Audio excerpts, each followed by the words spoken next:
ICC champions trophy 2025-এর পঞ্চম ম্যাচে মুখোমুখি হবে ভারত পাকিস্তান।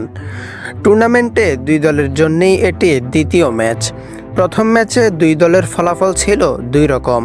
ভারত বাংলাদেশকে হারিয়েছে 6 উইকেটে, আর নিউজিল্যান্ডের কাছে ঘরের মাঠে পাকিস্তান হেরেছে 60 রানে। পাকিস্তানের জন্য এই ম্যাচ তাই অস্তিত্ব রক্ষার। হারলেই কার্যত বিদায় হবে মোহাম্মদ রিজওয়ানের দলের। আর একই গ্রুপের মাঝে থাকায় বাংলাদেশের ভাগ্য অনেকটা ঝুলে আছে এই ম্যাচের দিকে। আজকের ম্যাচেই অনেকাংশে নির্ধারিত হবে বাংলাদেশের সেমিফাইনালে যাওয়ার সমীকরণ।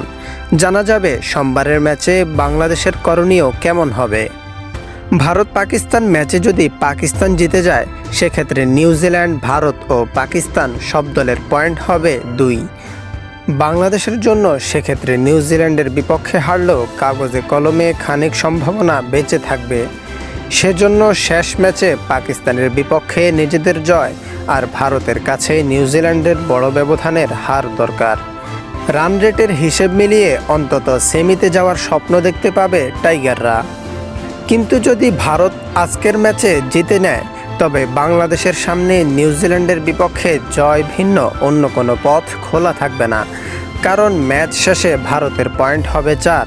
সেক্ষেত্রে বাংলাদেশ নিউজিল্যান্ড ম্যাচে নিউজিল্যান্ড জিতলে তাদেরও পয়েন্ট হবে 4।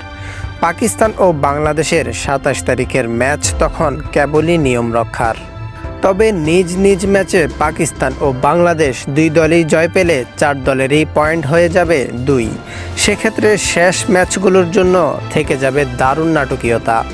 যারা জিতবে তারাই চলে যাবে সেমিফাইনালে।